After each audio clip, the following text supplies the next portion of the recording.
Cinderella II Dreams Come True, there is a special magical part of the movie, musical magic, and there are many different types of music in the movie. The first is a music score created by a person called the composer. The composer creates, through music, the emotion for the story. And so I help tell the story with music. A composer is a person who has to not necessarily play every instrument, but a person who has to understand what an instrument can do. And if he understands what the instrument can do, he can write parts for the instrument, just like it's a voice.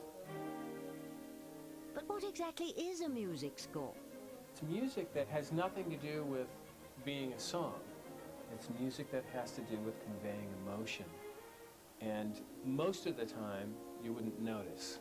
You would never notice, but you would feel the music, and it would help tell the story. Poor Cinderella. When I go to a movie, if it's a good score and it's a good movie, I'm not aware of the score at all. So a sign of a good score, really, is that you feel it more than you hear it. And how does this particular composer conjure up all this wonderful music? This is called a controller keyboard, just like on your computer. Here's your computer keyboard.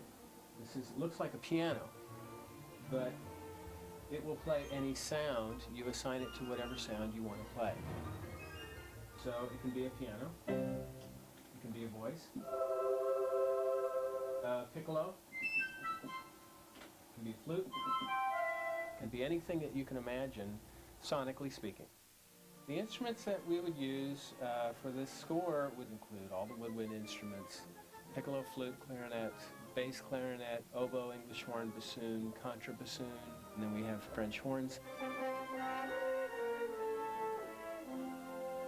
brass section, 3 trumpets, a few trombones, tuba, and then a string section. And when all of these wonderful instruments are brought together, it's as if they're dancing, playing as one, and all together they form what is called an orchestra. An orchestra is a collection of colors, and you take this palette of color and you create other worlds through sound.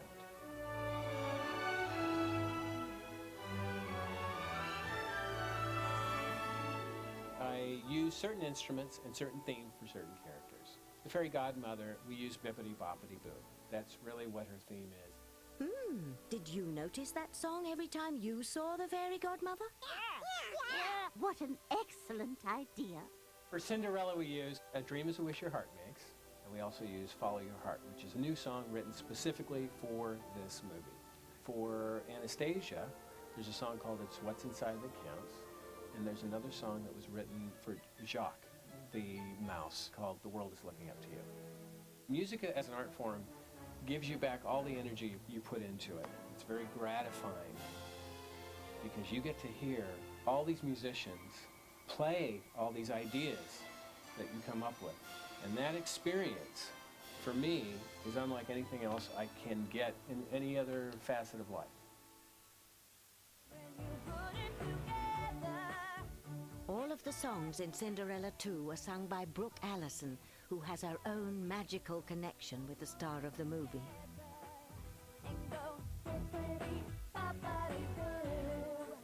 I could even remember dressing up like Cinderella, wearing glass slippers and everything. Cinderella, she makes the best out of every situation. If you look on the bright side of everything, then, you know, it will work out.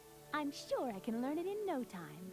I'm not portraying the voice of anybody in the video, but at the same time you have to think of like what the situation would be, and so you kind of put that into your voice. If the song is, you know, a happy song, then it automatically puts you in a good mood.